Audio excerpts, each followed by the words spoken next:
আচ্ছা, welcome to time smart professional. আমরা আজকে গভর্নেন্স ইন ফাইন্যান্সিয়াল ইনস্টিটিউশন কোর্সের গুরুত্বপূর্ণ বিষয়, তার সিলেবাস এবং প্রশ্ন অ্যানালাইসিস আপনাদেরকে দেখাবো। এবং আশা করি আমরা এখান থেকে আমাদের যে ভয়টা রয়েছে একটা কোর্স সম্পর্কে, সেটার 80% যেন আমাদের এখান থেকে দূর হয়ে যায়। আপনি আমরা যখন কোনো কোশ্চিন অ্যানালাইসিস হচ্ছে একেবারে মেন ফিল্ড অফ আর কি মেন ফিল্ড অফ এক্সপেরিমেন্ট। এটা কেন বলছি, যে আপনি কোশ্চিন অ্যানালাইসিস থেকে কিন্তু বুঝতে পারবেন যে আপনার আসলে কমন আসে কিনা। এইটা একটা বিষয় থাকে। আপনি কোথা থেকে পড়া শুরু করবেন সেটার একটা বিষয় থাকে। এইগুলো ওভারঅল বিষয়গুলো কিন্তু আমাদের আহ, একটা জানতে সুবিধা হয়। যখনই আমরা কোশ্চিন অ্যানালাইসিস করব, তখন আমাদের কাছে অ্যানালাইসিস শেষে মনে হবে, ও সব না, এটা তো একদম বেশি কঠিন বিষয় না, আমরা চেষ্টা করলে পারবো। এই যে পারবো কনফিডেন্সটুকু আমাদের জন্য খুব দরকারি। ঠিক আছে। তো আমরা একটু প্রথমে আহ, আমরা সিলেবাস সম্পর্কে একটু ধারণা নিই, যে সিলেবাসে কোন কোন বিষয় আসে, কোন কোন মডিউলগুলো সব থেকে বেশি গুরুত্বপূর্ণ, যেখান থেকে কোশ্চেন রেগুলারলি হয়। ঠিক আছে। তো আমরা একটু দেখি। তো প্রথমে হচ্ছে যে আপনার প্রথম মডিউল এ তে রয়েছে concept and prerequisites. Concept and prerequisites. ঠিক আছে, মডিউল এ মানে এটা হচ্ছে কোনো কোর্সের প্রাথমিক যে ভাষা, ইন্ট্রোডাক্টরি যে কোর্স থাকে, ইন্ট্রোডাকশন বা কথা থাকে, সেই ইন্ট্রোডাক্টরি কথা প্লাস হতে মানে এই বইয়ের মধ্যে কোন বিষয়গুলো থাকে সেগুলো একটা সামারি এখানে আসলে প্রথম চ্যাপ্টারে দেওয়ার নিয়ম। তো এখন এখানে এই মডুলে আমাদের বেশি প্রশ্ন পড়তে হয় না, এবং সব থেকে সৌভাগ্যের বিষয়, এই মডুল থেকে একটা সেট কোশ্চিন সবসময় আসবেই, মিস হয় না কখনো। এবং কয়েকটা কোশ্চিন বললে এই মডুলে কোশ্চিন সেটটা কমন পড়ে। এটা আপনাদের যেমন দেখেন, এখানে কয়েকটা কোশ্চিন বলতে বোঝানো হয় আপনার গভর্নেন্সের ডেফিনেশন কি, গভর্নেন্স কেন গুরুত্বপূর্ণ, বা কর্পোরেট গভর্নেন্স কেন গুরুত্বপূর্ণ, বা এর সুবিধা কি, এই দুইটা কোশ্চেন। তারপরে হচ্ছে basal principal of corporate governance. ঠিক আছে, তিনটা কোশ্চেন হলো কিন্তু। আর হচ্ছে আপনার এই কোড অফ কন্ডাক্ট। এই চারটা টপিকস থেকেই নর্মালি, চারটা টপিকসে মোট 6টা বা 7টা কোশ্চিন আছে, 8টা কোশ্চিন আছে। এই 6টা 7টা 8টা কোশ্চিন থেকেই আমাদের সব সময় এক সেট কোশ্চিন থাকে। ঠিক আছে, এটা আমি আপনাদেরকে একটু পরেই দেখাচ্ছি, যে কোশ্চিন যখন প্র্যাকটিক্যালি যাব তখন দেখাবো। এখানে দেখেন, এরপরে ভীষণ মিশন এবং ব্র্যান্ড প্রোমাইস, এই জায়গা থেকে একটা শর্ট নোট থাকে। এই ভীষণ মিশন একটা শর্ট নোট থাকে, মানে যে আমাদের 6টা শর্ট মানে 7টা শর্ট নোট দেয়, যার মধ্যে 6টা দেয়, 4টা করতে হয়। এর মধ্যে একটা এই এই 4টা টপিক থেকে নর্মালি একটা থাকে শর্ট নোট, বা এখানকার একটা থিওরি আছে, সেই থিওরির কোশ্চেন থেকে একটা থাকে, সেটাও আমি দেখাবো। এরপরে হচ্ছে বোর্ড অ্যান্ড ইটস রেসপন্সিবিলিটি।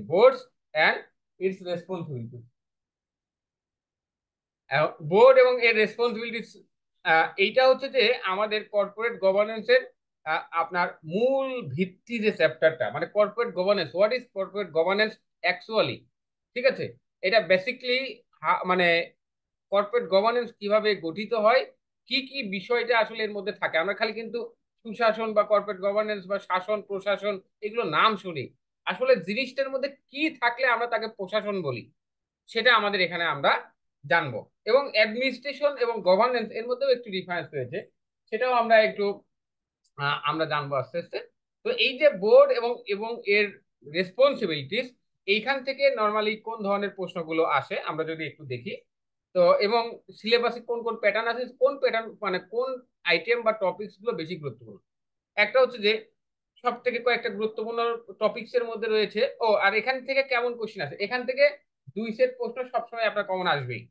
ঠিক আছে, এই বোর্ড এবং রেসপন্সিবিলিটি, এখান থেকে দুই সেট কোশ্চেন সবসময় আপনার থাকবে, একটা বা দুইটা শর্ট নোট সবসময় থাকবে। আর ওই যে ওয়ান সেন্টেন্স অ্যান্সার মিনিমাম দুইটা থেকে তিনটা এই এক মডুল থেকে আসবে, মডুল বি থেকে।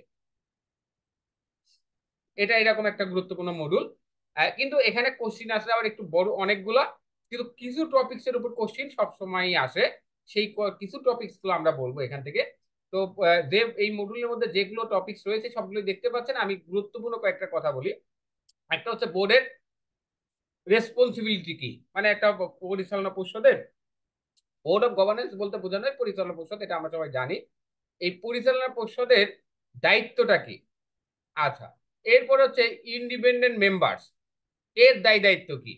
মানে বোর্ড অফ ডিরেক্টরস এর দায় দায়িত্ব কি, ইন্ডিপেন্ডেন্ট মেম্বার্স এর বা বোর্ডের ইন্ডিপেন্ডেন্ট ডিরেক্টরস এর দায় দায়িত্ব কি, তারপরে গভর্নেন্স ফ্রেমওয়ার্ক, গভর্নেন্স ফ্রেমওয়ার্ক, তারপরে হচ্ছে যে গভর্নেন্স কাঠামো বা সুশাসন কাঠামো, বা এরপরে কর্পোরেট কালচার, এরপরে হচ্ছে বোর্ড পারফরমেন্স ইভালুয়েশনের জন্য যে বিভিন্ন গাইডলাইন্স রয়েছে, স্পেশালি বাংলাদেশ ব্যাংকের গাইডলাইন্স, আর বোর্ডের ডিজলভ। ঠিক আছে, এই কয়েকটা টপিকস, এই টপিকস গুলো মধ্যে সাব কোশ্চিন অনেক আছে, কিন্তু এই টপিকস কেন্দ্রিকই, মানে এই যে 6টা বা 7টা টপিকস বললাম, এই 6টা 7টা টপিকসকে সরাসরি কেন্দ্র করে কোশ্চিন আসে।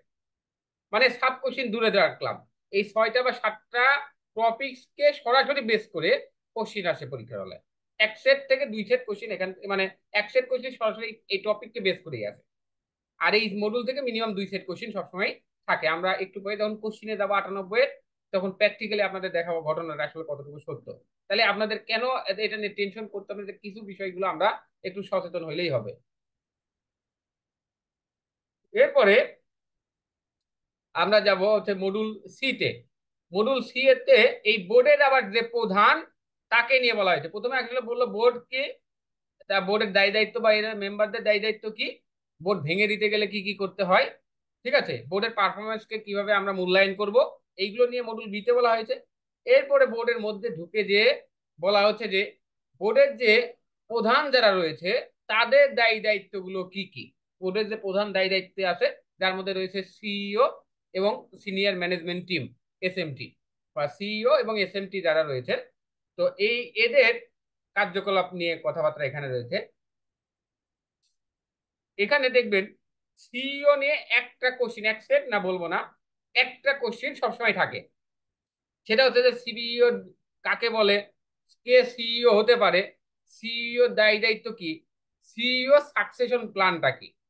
ঠিক আছে, মানে সিইও চলে যাওয়ার সময় যেন প্রতিষ্ঠানে কোনো ঝামেলা না হয়, এই জন্য একটা উত্তরাধিকার পরিকল্পনা করে যায়, সেটা হচ্ছে সিইও সাকসেশন প্ল্যান।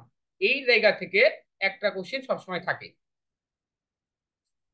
আমি আবারও বলছি, এক সেট না, কিন্তু একটা কোশ্চিন থাকে যে সিইও কাকে মানে কে, তার কোয়ালিফিকেশন কি, তার দায় দায়িত্ব কি, আর সিইও সাকসেশন প্ল্যান। এই যে 4টা কোশ্চিন, এই 4টা কোশ্চিন বা 4টা কনসেপ্ট থেকে একটা কোশ্চিন থাকে, মানে 4টা কোশ্চিন থেকে একটা কোশ্চিন সবসময় পাবেন আপনি।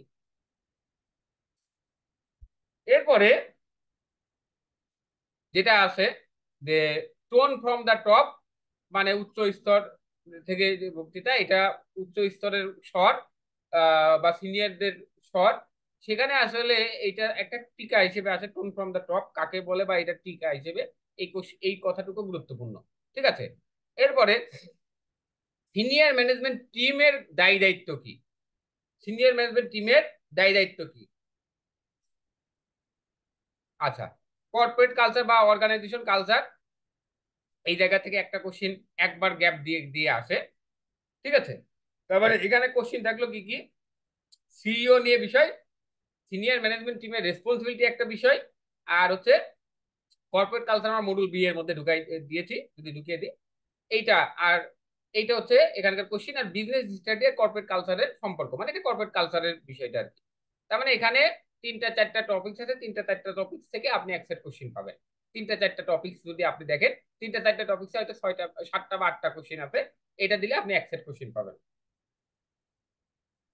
এরপরে এই বইয়ের সব থেকে ছোট মডিউল, কিন্তু টেকনিক্যাল মডিউল, টেকনিক্যাল মডিউল, এইটার মধ্যে আপনার ওই যে এক কথায় উত্তরে যেরকম মার্কস আছে না, এখানে সেই এক কথায় উত্তরের মতো মার্কস পাবেন। ঠিক আছে, মানে এটা অ্যাবাউট টু ম্যাথ, ম্যাথ মানে ম্যাথমেটিক্স এর মতো মার্কস আর কি এখানে আছে। এখানে মোট আপনার 7-8টা কোশ্চিন, 6টা কোশ্চিন করলে এখান থেকে আপনি এক সেট কোশ্চিন কমন পাবেন। এবং এখান থেকে 2টা আপনার কি বলে, একটা শর্ট নোট থাকে, 2টা ওয়ান সেন্টেন্স অ্যান্সার থাকেই, সবসময় থাকে এই মডিউল ডি থেকে। কিন্তু কোশ্চিন মাত্র 8টা পড়লেই এই মডিউল কাভার হয়ে যায়, কিন্তু এই মডিউলটা একটু নলেজটা ডিপ নলেজ দরকার হয়। মানে এখানে বানায় লেখার কিছু নাই, এটা পুরাটাই আপনার এই ক্যাপিটাল, লিকুইডিটি এবং অ্যাসেট, এটা পুরাটাই হচ্ছে যে অ্যাকাউন্টিং এর কনসেপ্ট, ব্যাংকে যে ব্যবহার করা হয় তার ব্যালেন্স শিট নিয়ে, এবং ব্যালেন্স শিটের বিভিন্ন সম্পদ লাইবিলিটি নিয়ে কথা বলা হয়, তাদের লিকুইডিটি নিয়ে কথা বলা হয়। এটা হচ্ছে ম্যাথমেটিক্যাল কনসেপ্টের মতো। এখানে আপনি লিখলে মার্কস খুব ভালো পাবেন, মনে করেন যে 20-এর মধ্যে আপনি লিখলে পারে 18 পর্যন্ত পেতে পারেন এখানে, এরকম ম্যাথমেটিক্স এর মতো মার্কস। এখানে কয়েকটা বিষয় আছে, যেমন ক্যাপিটাল অ্যাডিকুয়েসি কাকে বলে বা ক্যাপিটাল অ্যাডিকুয়েসি রেশিও কাকে বলে, এইটা আপনার ডেফিনিশন হিসেবে আসে, আবার শর্ট নোট হিসেবেও আসে। লিকুইডিটি প্রোফাইল কাকে বলে, এটা আপনার ডেফিনিশন হিসেবেও আসে, শর্ট নোট হিসেবেও আসে। এরপরে risk weighted asset, risk weighted asset বা RWA, এই রিস্ক ওয়েটেড অ্যাসেট এইটা থেকে আপনার হয় আদার একটা শর্ট নোট আসবে অথবা একটা ব্রড কোশ্চেন থাকবে। ঠিক আছে, তারপরে আপনার প্রবলেম অ্যাসেট ম্যানেজমেন্ট বা asset management, problem asset management, এখান থেকে একটা কোশ্চেন থাকবে।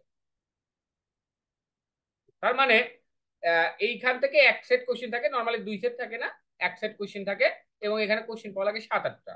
এই 7-8টা কোশ্চেন পড়লে আপনি এক সেট কোশ্চেন কমন পাবেন, দুইটা শর্ট নোট কমন পাবেন, মানে এবং একটা আপনার কি বলে শর্ট নোট অ্যান্সার পাবেন। তার মানে একটা শর্ট নোট, একটা ওয়ান সেন্টেন্স, দুইটা ওয়ান সেন্টেন্স অ্যান্সার, আর এক সেট কোশ্চেন, এই 8টা কোশ্চেন থেকে আপনি কমন পাবেন। তার মানে এই মডিউলটা কিন্তু খুবই গুরুত্বপূর্ণ, ছোট মডিউল কিন্তু একটু হচ্ছে টেকনিক্যাল। আচ্ছা, এরপরে আমরা চলে যাব মডিউল ই, খুব এটাও খুব গুরুত্বপূর্ণ মডিউল, এখান থেকে এই মডিউল থেকেও একটা কোশ্চেন সবসময় থাকে। মডিউল ই এর যে বিষয়টা রয়েছে রিস্ক ম্যানেজমেন্ট এন্ড কন্ট্রোল, এটা আপনাদের সেকেন্ড পার্টে যে রিস্ক ম্যানেজমেন্ট কোর্স রয়েছে, এই একটা চ্যাপ্টার মানে ব্যাংকিং ডিপ্লোমার মিনিমাম মানে 5টা 6টা কোর্সে এই একটা চ্যাপ্টার সব জায়গাতেই আছে। এই একটা চ্যাপ্টার মানে এটা যদি একটু ভালো করে পড়েন আপনার রিস্ক ম্যানেজমেন্টের সুবিধা হবে, ক্রেডিট অপারেশনের সুবিধা হবে, তারপরে ক্রেডিট ফাইন্যান্সিয়াল ক্রাইম এবং কমপ্লায়েন্স যে কোর্স রয়েছে সেখানে সুবিধা হবে, এই একটা চ্যাপ্টারকে পড়লে পারেই। ঠিক আছে, এখান থেকে এক সেট কোশ্চিন আপনার সব সময় থাকবে, এটা কোনোভাবে মিস হওয়ার কোনো সুযোগ নেই এই রিস্ক ম্যানেজমেন্ট এবং কন্ট্রোল থেকে। ঠিক আছে, এবং আপনার দুইটা শর্ট নোট এবং দুইটা বা একটা শর্ট নোট আর হচ্ছে আপনার একটা এক কথায় উত্তর, এটা এখান থেকে আপনার থাকবেই। ঠিক আছে, এক কথায় উত্তর এখান থেকে আপনার একটা থাকবেই। এখন এখানে এক কথায় উত্তর কোনগুলো থাকে সেটাও আমাদের একটু জানার বিষয় আছে। এক কথায় উত্তর বেশি না একটা থাকে এখান থেকে, তো সেটা হচ্ছে যে আর একটা শর্ট নোট থাকবেই, এটা মিস হওয়ার সুযোগ নেই। তো আমরা ব্রড কোশ্চেন যেগুলোতে আসে, যে রিস্ক ম্যানেজমেন্ট কাকে বলে, কিভাবে রিস্ককে প্রতিষ্ঠানে ম্যানেজ করা যায়, এইটা একটা কোশ্চেন, এই কোশ্চেনটা কমন বারবার ঘুরে ফিরে আসে। তারপরে শর্ট নোট আসে আপনার রিস্ক অ্যাপিটাইট কি, তারপরে ম্যাটেরিয়াল রিস্ক কি, এটা নিয়ে শর্ট নোট আসে। ঠিক আছে, তারপরে থ্রি লাইন ডিফেন্স মডেল একটা আছে, three line of defence model, এই মডেলটা থেকে ব্রড কোশ্চিন আসে এবং এটার শর্ট কোশ্চিন একটা আসে। তো এটা হচ্ছে যে মানে শর্ট কোশ্চিন আসলেও এখান থেকে আসে। ব্রড কোশ্চিন গুলো যেখান থেকে আসে সেটা হচ্ছে যে আপনার রিস্ক ম্যানেজমেন্ট কাকে বলে, রিস্ক ম্যানেজমেন্টের পদ্ধতি বর্ণনা করেন, প্রতিষ্ঠানে কোন কোন ধরনের রিস্ক রয়েছে। ঠিক আছে, তারপরে হচ্ছে থ্রি লাইন ডিফেন্স মডেলের দ্বিতীয় লাইন বলতে কি বোঝায়, এটা কিভাবে আরো বেশি স্ট্রং করা যায়। ঠিক আছে, বা সেকেন্ড লাইনের ফাংশনটা বা যেটাকে আমরা অডিটিং ফাংশনটা বলি। ঠিক আছে, এই কোশ্চিনটা থাকে। তারপরে হচ্ছে যে আপনার ইমার্জিং রিস্ক, এটা আপনার হচ্ছে যে শর্ট নোট হিসেবে আসে, বা অনেক সময় এটা ব্রড নোট, ব্রড কোশ্চিন হিসেবে আসে, যে ইমার্জিং রিস্ক কাকে বলে এর বৈশিষ্ট্য বর্ণনা করেন। ঠিক আছে, এই কোশ্চিন গুলো নর্মালি এখান থেকে থাকে। তো এন্টারপ্রাইজ রিস্ক ম্যানেজমেন্ট ফ্রেমওয়ার্ক, বা এই যে এখানে আরেকটা কথা আছে যে রিস্ক অ্যাপেটাইট, রিস্ক ফ্রেমওয়ার্ক কাকে বলে, বা রিস্ক অ্যাপেটাইট রিস্ক স্টেটমেন্ট যেটা আমরা বলি, আহ, এইটা আপনার একটা কোশ্চিন এখানে আসে। তার মানে নর্মালি এখান থেকে এখানে কোশ্চিন আসে 10টা থেকে 12টা কোশ্চিন, 10টা 12টা কোশ্চিন বললে আপনার একটা সেট কোশ্চিন এখানে আসবে। আরো যদি সংক্ষেপ করি, যে সাজেশনের কথা আলাদা, আমরা প্রথমে একটু বিস্তারিত কথা বলছি আর কি। আচ্ছা, এরপরে এই যে সাবসিডারি এবং আদার বিজনেস গভর্নেন্স, এই মডুলের যে কোশ্চিনটা থাকে, এই কোশ্চিনটা আবার অনেক সময় মডুল প্রথম সেট কোশ্চিনের মধ্যে এই কোশ্চিনটা অনেক সময় ঢুকিয়ে দেয়। এই মডুলের কোশ্চিনটা প্রথম যে এ নাম্বার 1 নাম্বার সেট যে কোশ্চিন থাকে, 1 বা 2 নাম্বার সেটে এই মডুল এফ থেকে কোশ্চিন নিয়ে দিয়ে দেয়। এইটা থেকে একটা সেট শর্ট নোট অবশ্যই থাকবে। এখান থেকে সাধারণত নর্মালি আপনার ব্রড মানে ওয়ান সেন্টেন্স অ্যান্সার নর্মালি আসে না, এখান থেকে নর্মালি আপনার মানে শর্ট নোট একটা থাকে কিন্তু ওয়ান সেন্টেন্স অ্যান্সার আসে না, আর ব্রড কোশ্চিন একটা এখান থেকে থাকবেই। কিছু বিষয় আছে যে আপনার শর্ট নোট যেগুলোতে আসে, যেমন হচ্ছে যে কাস্টোডিয়াল সার্ভিস কি, তারপরে অফশোর ব্যাংকিং ইউনিট কি, ঠিক আছে, তারপরে এমএফএস কি, এই 3-4টা টপিক থেকে একটা শর্ট নোট আসে, 3-4টা টপিক করলে একটা শর্ট নোট কমন পাওয়া যায়। আর হচ্ছে যে ব্রড কোশ্চিন আসে কি, এখানে ব্রড কোশ্চিন আছে যে যেটা আছে যে অফশোর ব্যাংকিং ইউনিটটা খুবই গুরুত্বপূর্ণ এখানকার, যে অফশোর ব্যাংকিং ইউনিটটা। আর হচ্ছে যে মোবাইল ফাইন্যান্সিয়াল সার্ভিস যেটা রয়েছে, এই একই জিনিস আবার অনেকগুলো কোর্সেও রয়েছে। তো মোবাইল ফাইন্যান্সিয়াল সার্ভিস এবং এর সাথে রিলেটেড যে রুলস রেগুলেশন রয়েছে সেইগুলো বিষয়টা এখানে বেশি আসে। ঠিক আছে। তো এখানে তার মানে এখানে আপনার শর্ট মানে কি বলে শর্ট নোট আসে, বোকারের সার্ভিস থাকে, মানে এখানে যে মূল হেডিং গুলো আছে এই মূল হেডিং গুলো থেকে আপনার একটা শর্ট নোট আসে। আর হচ্ছে যে এক সেট ব্রড কোশ্চিন আসে, নর্মালি সেটা ওবিইউ থেকে আসে। আর মোবাইল ফাইন্যান্সিয়াল সার্ভিস, এই দুইটা জায়গা থেকে নর্মালি এসে থাকে। এরপরে বলা হয়েছে স্টেক হোল্ডার গভর্নেন্স, মানে প্রতিষ্ঠানের যে বিভিন্ন স্বার্থান্বেষী মহল রয়েছে তার সাথে ওতপ্রোত ভাবে জড়িত বিভিন্ন যে গ্রুপ রয়েছে, সংঘ রয়েছে, তাদের যে পার্ট অ্যান্ড পার্সেল রয়েছে, প্রতিষ্ঠানের সাথে সম্পর্কিত যে পার্টি বিভিন্ন পার্টি রয়েছে, তাদের সাথে কিভাবে প্রশাসন সম্পর্ক মেনটেন করবে, সেইটা নিয়ে আসলে মডুল জি এর কনসেপ্ট। তো মডুল জি এর মধ্যে থেকে একটা সেট কোশ্চিন সবসময় নর্মালি থাকে।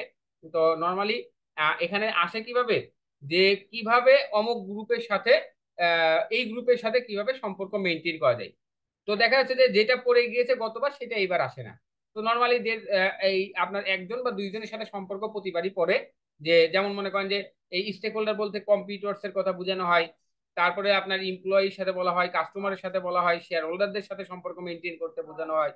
তো এখন এদের সাথে সিনিয়র ম্যানেজমেন্টিং বা গভর্নেন্স কিভাবে সম্পর্ক মেনটেন করবে, সেটা আসলে স্টেক হোল্ডার গভর্নেন্সের মূল বিষয়টা। তো এখানে নর্মালি কম্পিউটার্স এর সাথে কিভাবে সম্পর্ক মেনটেন করবে, কমিউনিটির সাথে কর্পোরেট সোশ্যাল রেসপন্সিবিলিটির মাধ্যম দিয়ে, মানে সিএসআর এর মাধ্যম দিয়ে আপনার কমিউনিটির সাথে কিভাবে সম্পর্ক মেনটেন করবে, তারপর শেয়ার হোল্ডারদের সাথে সম্পর্ক কিভাবে মেনটেন করবে। হ্যাঁ, এই যে তিনটা চারটা কনসেপ্ট, এই তিনটা চারটা কনসেপ্ট আবার আবার সাথে রয়েছে রিলেশনশিপ উইথ মিডিয়ার সাথে কিভাবে সম্পর্ক মেনটেন করবে। তো দেখা যাচ্ছে যে এর মধ্যে কিছু কনসেপ্ট অলরেডি চলে এসেছে, যেগুলো চলে এসেছে মানে 97 98-তে, সেই কনসেপ্টটা আমার বাদ দিতে হবে, মানে তার সাথে সম্পর্কটা দরকার নেই। বাকি যে চারটা, মানে মোট সম্পর্ক আমার পড়তে হয় চারটা, এই চারটার মধ্যে যে একটা সম্পর্ক পড়ে যাবে সেটার আমরা পড়বো না। বাকি যে তিনটে সম্পর্ক রয়েছে বাকি তিনটা আমাদের পড়তে হবে। ওই তিনটে সম্পর্ক থেকে একটা কোশ্চিন আপনি কমন অবশ্যই পাবেন। ঠিক আছে, এই একটা বিষয়। এখান থেকে নর্মালি আপনার শর্ট নোট আসে না, শর্ট নোট যদি আসে নর্মালি আপনার থাকবে যে সিএসআর কাকে বলে। আর এখানে আরেকটা কনসেপ্ট আছে, সেটা হচ্ছে ডিসক্লোজার নিয়ে। ডিসক্লোজার নিয়ে একটা ব্রড কোশ্চেন হয়, সিএসআর নিয়ে একটা ব্রড কোশ্চেন হতে পারে, বা কমিউনিটির সাথে রিলেশনশিপ একটা গুরুত্বপূর্ণ হতে পারে, একটা কোশ্চেন হতে পারে। আর হচ্ছে যে আপনার একটা কোশ্চেন মানে একটা সেটের একটা পার্ট। ঠিক আছে। এরপরে হচ্ছে যে বিভিন্ন জনের সাথে সম্পর্ক মেনটেন, এখান থেকে একটা কোশ্চেন হতে পারে। ঠিক আছে। তার মানে হয় রেগুলেটরস এর সাথে সম্পর্ক আসবে, অথবা আপনার কমিউনিটির সাথে সম্পর্ক আসবে, অথবা শেয়ার হোল্ডারদের সাথে সম্পর্ক আসবে, অথবা কম্পিউটার্স এর সাথে, অথবা মিডিয়ার সাথে সম্পর্ক। এই যে সম্পর্কের মূলগুলো থেকে একটা পড়বো, মানে একটা আসবে, এটা পড়বো যেটা আপনার পড়ে গিয়েছে সেটা মানে 98-তে চলে আসে, সেটা 99 জন্য দরকার নেই।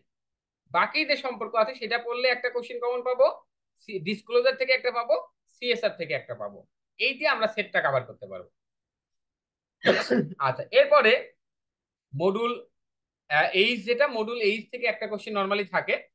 আর শর্ট নোট থাকে একটা, এখান থেকেও নর্মালি আপনার আম, ইয়ে থাকে না, কি বলে, ওয়ান সেন্টেন্স অ্যান্সার থাকে না।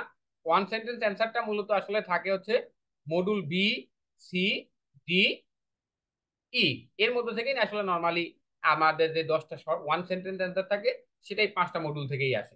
ঠিক আছে, এই এই 4টা মডুল থেকেই 10টা ওয়ান সেন্টেন্স অ্যান্সার চলে আসে নর্মালি। আর এই মডুল এইচ থেকে যেটা আসে ওয়ান সেন্টেন্স, আর কি বল শর্ট নোট, যেটা শর্ট নোট আমরা যেটা লাস্টে আমরা দিই যে 10 নাম্বার সেট কোশ্চেন যেটা থাকে শর্ট নোট।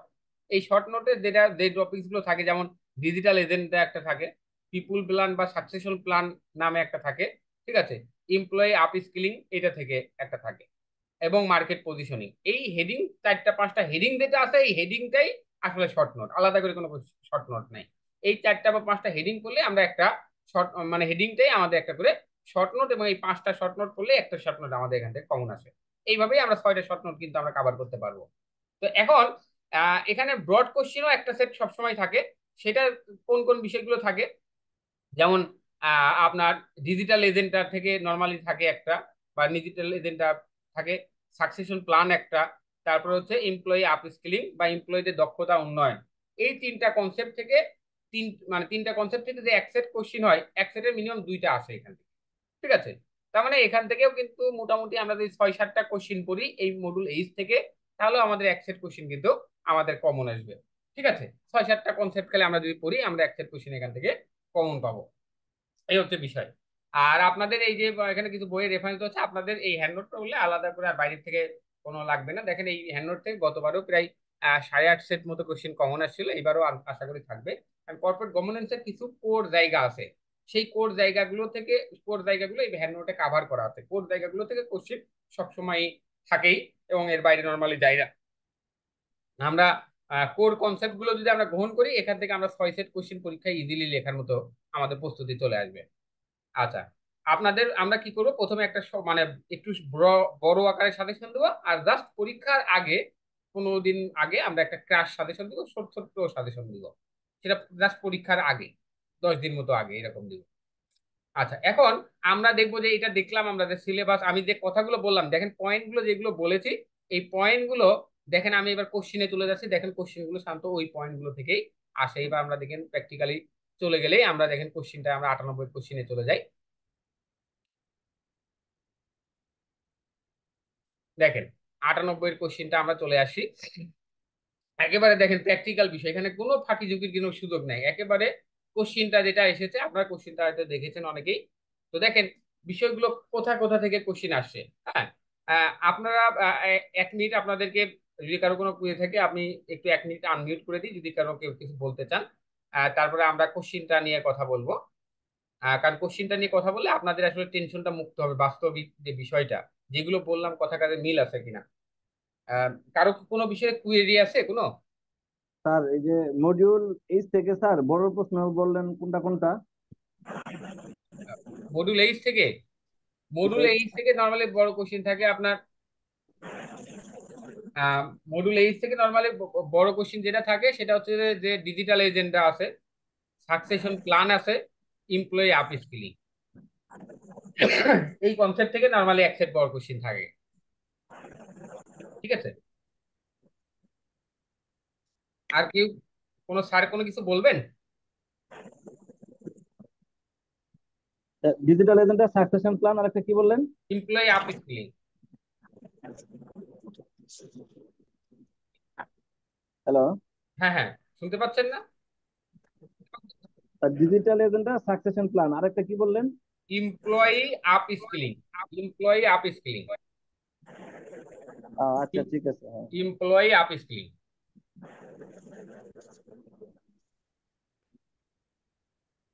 আসসালামু আলাইকুম স্যার।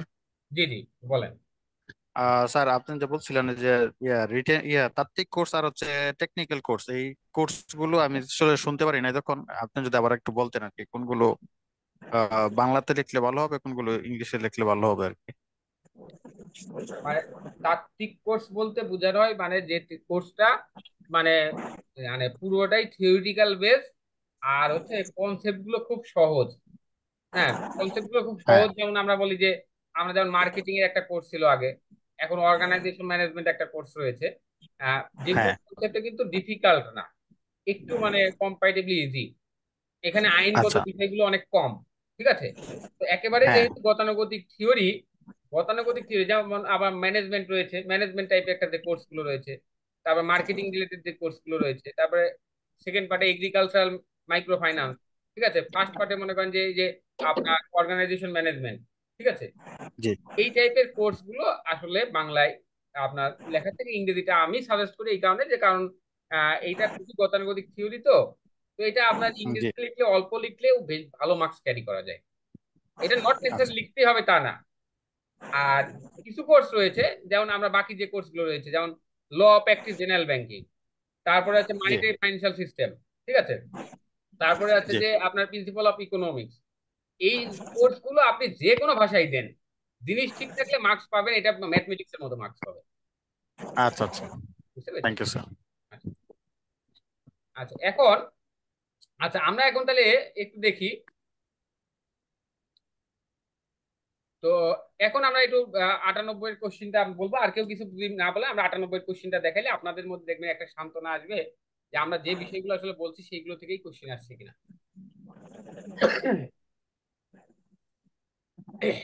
আচ্ছা, আমরা তাহলে চলে যাই, একটু মিউট করে দিলাম আপনাদেরকে, অথবা আপনারা নয়েজ করতেছেন না যেহেতু আমরা আনমিউট অবস্থায় রাখতে পারবো। এখন দেখেন 98 কোশ্চিনের প্রথম সেট কোশ্চিন আমরা কি এসেছিল দেখেন। আমরা যদি 1 নাম্বার সেট প্রশ্ন দেখি, corporate governance is a system by which business corporations are directed and control. মানে কর্পোরেট গভর্নেন্স এমন একটা পদ্ধতি যার মাধ্যম দিয়ে আপনার বিজনেস কর্পোরেশনকে নিয়ন্ত্রণ করা যায়, পরিচালিত করা যায়। এই স্টেটমেন্টটা আপনি জাস্টিফাই করেন। এইটা আসলে আপনার, আমরা যে কর্পোরেট গভর্নেন্সের প্রথমেই যে ডেফিনেশনটা পড়ি সেই ডেফিনেশনটা, মানে কর্পোরেট গভর্নেন্সটা আপনার কন্ট্রোল, কর্পোরেট গভর্নেন্স কাকে বলে সেইটারই কিন্তু এটা একটা ডেফিনেশন, যে কর্পোরেট গভর্নেন্স একটা সিস্টেম যেটা দ্বারা বিজনেস কর্পোরেশনকে ডিরেক্টেড এবং কন্ট্রোল করা যায়। এটা একটা ডেফিনেশন। এই ডেফিনেশন তার মানে এটা কর্পোরেট গভর্নেন্স কাকে বলে সেটাকেই জাস্টিফাই করেছে। প্রথম কোশ্চিন হয়ে গেল। আচ্ছা, এরপর দ্বিতীয় নাম্বার কোশ্চিন দেখেন, আমরা বলেছিলাম কর্পোরেট গভর্নেন্স কেন গুরুত্বপূর্ণ। এই কোশ্চিনে বারবারই আসে, কারণ এটা আসলে বারবারই আসলেও বারবারই প্রতিবারই গুরুত্বপূর্ণ। আবার এটা যেমন 98-তে চলে আসে, 99-এর জন্য আবার গুরুত্বপূর্ণ, কারণ এই কোশ্চিনটা প্রতিবার, এই যে যতবার ব্যাংকিং ডিপ্লোমা হয়েছে 96, 97, 98 একবারও মিস হয় নাই। আচ্ছা, এরপরে কি aspect of good governance. Good গভর্নেন্সের মূল সেক্টরগুলো, ক্ষেত্রগুলো বা দিকগুলো কোনগুলো, কোনগুলো দিকে খেয়াল রাখা দরকার কর্পোরেট গভর্নেন্সের জন্য, এটা একটা তাদের কোশ্চিন। এরপরে good governance not only boost the reputation of the bank but also several benefit is progress. তার মানে এখানে বোঝা হচ্ছে, বলা হচ্ছে আহ একটু এক মিনিট একটা, আর আমি পরেই ফোন ধরবো।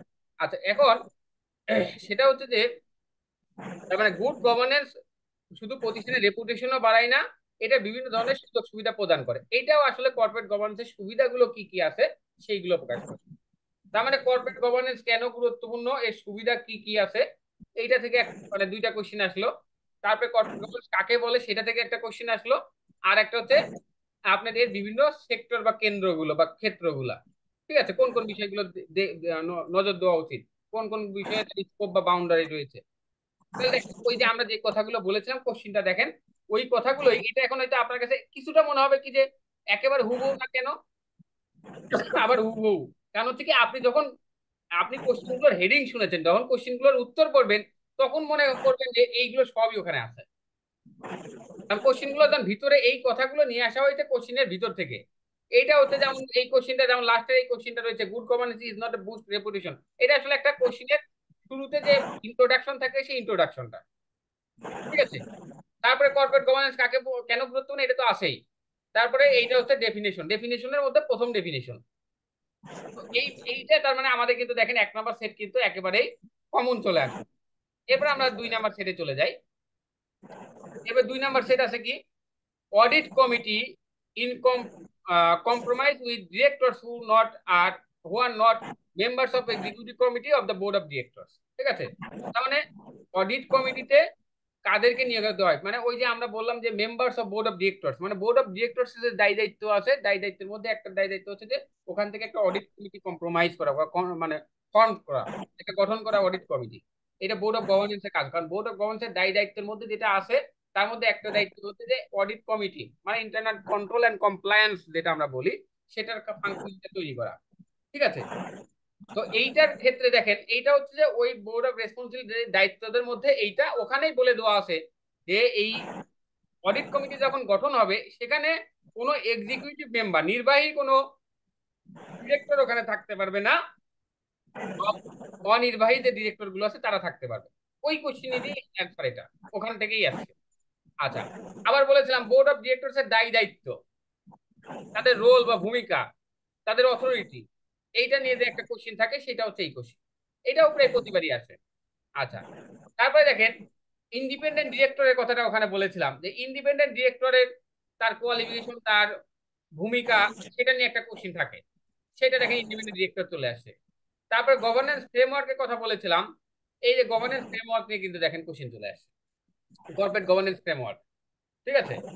তো এবং এর মধ্যে কি কি বিষয় আছে, তার মানে দেখেন ওখানে যে কয়েকটা কমন পয়েন্ট বলেছি ওই কমন পয়েন্ট থেকেই কিন্তু কোশ্চেন গুলো আসছে। মডুল আমরা 2 নাম্বার সেটও কিন্তু কোশ্চেনে টাইপ পেলাম।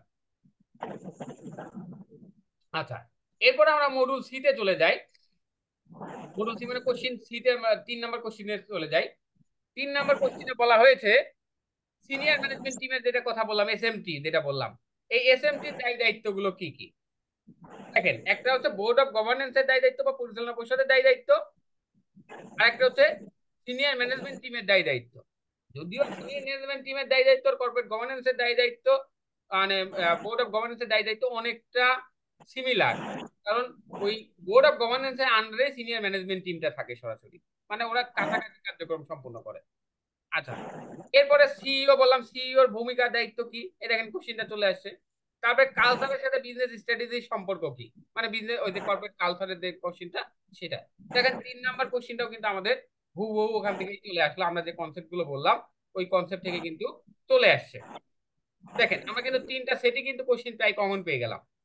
ঠিক আছে, এটা আপনাদের কিন্তু খালি জাস্ট খালি দেখেন একটা 30 মিনিটের ওভারভিউতে কিন্তু বলতেছি, যখন আমরা এটা পড়ানো শুরু করবো তখন মনে করেন যে সত্যি তো একেবারে হুবহু চলে আসছে। অনেক সময় কোশ্চিনের মধ্যকার কথা একটা ধরে নিয়ে কোশ্চিন করে ফেলে। এরপরে আমরা বলেছিলাম 4 নাম্বার মডুল থেকে একটা কোশ্চিন সব সময় থাকে, ওই যে বললাম যে ওই যে ম্যাথমেটিক্যাল টাইপের যেটা বলেছিলাম, যে ম্যাথমেটিক্যাল টাইপের সেট যেটা, সেটা এখানে। হ্যাঁ, এখানে সেখানে কি কি আসছে, সেখানে কোশ্চিনটা একটু আসে যে while lending or investing a bank must look at net rate of return obtained from the associate risk holding such earning asset। ঠিক আছে, এইটা এইটা হচ্ছে যে মানে এই সেটটা এটা গতবারে একটু 2টা কোশ্চিন এখানে একটু ভিন্ন ভাবে আসছিল, এর মধ্যে এক নাম্বার এ নাম্বার কোশ্চিন আর হচ্ছে 3 নাম্বার কোশ্চিন, এই 2টা কোশ্চিন একটু ভিন্ন ভাবে আসছিল, কিন্তু আপনার বি আর ডি একেবারে হুবহু আসছিল। তো এখন এখানে যেটা আসে যে আপনি যখনই ব্যাংক লেনদেন মানে ঋণ দিক অথবা বিনিয়োগ করুক, তাকে অবশ্যই নিট রেট অফ রিটার্ন তাকে খেয়াল করতে হবে। এটা অবশ্য একটা অন্তর্নিহিত ওর কোশ্চেনের মধ্যে একটা ভিতরকার কথা, যে ব্যাংক আপনার লোন দিক অথবা ইনভেস্টমেন্ট করুক, তার নিট রেট অফ রিটার্ন তাকে অর্জন করতেই হবে। নিট রেট অফ রিটার্ন মানে কি, বিনিয়োগ করতে গেলে তার যে minimum required rate of return রয়েছে, যেটাকে আপনার ফাইন্যান্সের ভাষায় বলা হয় রিকোয়ার্ড রেট অফ রিটার্ন। ঠিক আছে, রিকোয়ার্ড বা ইন্টারনাল রেট অফ রিটার্ন বলা হয় যেটাকে, আইআরআর। ঠিক আছে, এই আইআরআরটা তাকে অবশ্যই মেনটেন করতে হবে, কারণ এটা হচ্ছে কি, তাকে সর্বনিম্ন ওইটুকু আয় না করলে তার ওই ইনভেস্টমেন্ট করার কোনো মানে হয় না। এটা একটা কথা বলা হয়েছে। তারপরে প্রবলেম অ্যাসেটের কথা বললাম, প্রবলেম অ্যাসেট কাকে বলা হয়, কিভাবে প্রবলেম অ্যাসেট ম্যানেজ করা হয়, এটা কমন কোশ্চেন ওখানকার। তারপরে এইখানে একটা কথা বলা হয়েছে যে আপনার বাংলাদেশে বর্তমানে কত রিস্ক ওয়েটেড অ্যাসেট কত মেইনটেইন করতে হয়, সেটা নিয়ে একটা ম্যাথমেটিক্যাল টাইপের কোশ্চিন রয়েছে। এবং এইটা এইটা ওই ভিতরকার থেকে একটু কথা আছে, কিন্তু একটু ভিন্ন করে দিয়েছিল এখানে। ঠিক আছে, এইখানে 3 নাম্বার কোশ্চিনটা বলবো যে আমরা একটু আননোন কোশ্চিন পড়েছে। আর ইন্ডিকেটরস অফ লিকুইডিটি রিস্ক, এটা খুব কমন কোশ্চিন। এটা হয় আইদার টিকা হিসেবে আসে অথবা আপনার ব্রড কোশ্চিন হিসেবে আসেই। এই একটা কথা, এই কোশ্চিনটা টিকা অথবা ব্রড কোশ্চিন হিসেবে আসে নাই এরকম নাই, 96, 97, 98 প্রত্যেকবারই আসে। আচ্ছা, এরপর আমরা 5 নাম্বার কোশ্চিনে চলে যাই, যে mention the material risk in financial institution. Material risk কাকে বলা হয়, এবং ফাইন্যান্সিয়াল ইনস্টিটিউশন কিভাবে ম্যাটেরিয়াল রিস্ক গুলো মেনটেন করে, যে ম্যাটেরিয়াল রিস্কের কথা বলছিলাম। তারপরে ইমার্জিং রিস্কের ক্যারেক্টারিস্টিক্স, তারপরে benefit and weakness of enterprise risk management, enterprise risk ম্যানেজমেন্টের বেনিফিট এবং সুযোগ সুবিধাগুলো কি কি। তারপরে এই যে 3 লাইন অফ ডিফেন্স মডেল, যেগুলো বললাম কিন্তু সেগুলোই দেখেন কোশ্চিনে আসছে।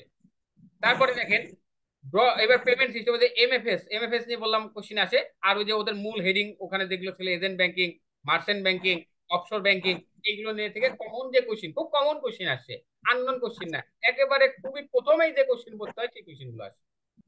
এরপরে আছে এই স্টেক হোল্ডার গভর্নেন্স, যে লাস্টে আমরা জি নাম্বার মডুল বললাম, স্টেক হোল্ডার গভর্নেন্স, যেটা লাস্টের মডুলের আগের মডুলটা, যে এদের বিভিন্ন জনের সাথে সম্পর্ক। দেখেন এইবার সম্পর্ক করেছে কার সাথে, কাস্টমারের সাথে সম্পর্ক।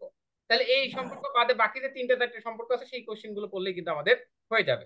তারপরে ও শেয়ার হোল্ডার কমিউনিকেশনও পড়ে গিয়েছে, দেখেন 2টা রিলেশনশিপ কিন্তু পড়ে গিয়েছে। তারপরে ডিসক্লোজার থেকে কোশ্চেন আসে, বলছিলাম এই যে ডিসক্লোজারের কোশ্চেন। ঠিক আছে, তারপর হচ্ছে কমপ্লেন রিসলিউশন বিষয়, যেটা হচ্ছে আপনার আসলে কাস্টমার রিলেশনশিপের পার্ট। তার মানে দেখেন এই রিলেশনশিপ থেকে এখানে 4টা কোশ্চিন চলে আসছে, ঠিক আছে। আর রিলেশনশিপ থেকে 3টা কোশ্চিন আসছে আর একটা আসছে ডিসক্লোজার থেকে। এরপর আমরা চলে যাই যদি সাকসেশন প্ল্যানিং। সাকসেশন প্ল্যানিং নিয়ে কথা বললাম, এই succession planning, digital agenda, employee up skilling, দেখেন ওই কোশ্চিন থেকে ওই কনসেপ্ট থেকেই কিন্তু আসছে, ঠিক আছে। আচ্ছা এবার দেখেন এইখানে দেখেন এই যে শর্ট নোট গুলো দেখেন, এই যে বললাম brand initiative, business initiative, corporate social responsibility, liquidity profile, তারপর brand promise, vision mission statement, people plan, risk appetite, brokerage service, structure final, যেগুলো বলেছিলাম এখানে 10টাতে শর্ট নোট আছে, এর মধ্যে 8টা শর্ট নোটে ওই কমন হেডিং থেকে আসে। আর এই এখানে ওয়ান সেন্টেন্স অ্যান্সার দেখেন, আমরা বলেছিলাম বি সি ডি ই, এই 4টা মডিউল থেকেই দেখেন সবগুলো আপনার ওয়ান সেন্টেন্স অ্যান্সার রয়েছে। তো এইভাবে আমরা যদি পড়ি তাহলে দেখবেন যে আমরা খুব দ্রুত সংক্ষিপ্ত সময়ে আমরা আমাদের কোর্সগুলো শেষ করতে পারবো, এবং আমাদের আশা করি এখান থেকে সবগুলো বিষয় কমন আসবে। হ্যাঁ, এটা হচ্ছে মূল বিষয়। তো আমরা আহ এখান থেকে দেখেন আপনারা এবার, আমি তো একটু দেখাই দিলাম, আপনারা এবার যে কথাগুলো বলেছিলাম ভিডিও লেকচারটা আপনাদের থাকবে, আমার যে সিলেবাস অ্যানালাইসিস বলেছিলাম ওর সাথে কোশ্চিনটা দেখবেন কতখানি মিল আছে। যদি 85% মিল না পান তাহলে আমি আর কোনো ক্লাসই নিব না আপনাদের। তো এইগুলো আপনারা একটু দেখবেন। আশা করি আমরা আগামী যে কালকে যে ক্লাস আছে সেখান থেকে আমরা এই এই বিষয় নিয়ে আমরা রেগুলারলি পড়াশোনা করবো, এবং দ্রুত আমরা সেভাবে শেষ করব। তো আজকের মতো আমরা এখানেই শেষ করে দিতে যাচ্ছিলাম। আমাদের যে পরবর্তীতে ক্লাস রয়েছে, একটা ক্লাস রয়েছে, সেই ক্লাসটা যদি আমারই ক্লাস, সেখানে আমি জয়েন করতে হবে। তো আমরা আগামী দিন আপনারা যদি 7টা 45 6টা 45 জয়েন করেন, আমরা তাহলে 6টা 45 শুরু করব, এরকম একটা প্রত্যয় আমাদের থাকবে। Sir 6:45 sir. আচ্ছা হ্যাঁ, আপনাদের পরে 6:45। ঠিক আছে স্যার, থ্যাংক ইউ স্যার। আচ্ছা ঠিক আছে, সবাই ভালো থাকবেন, সুস্থ থাকবেন। শুভ সন্ধ্যা।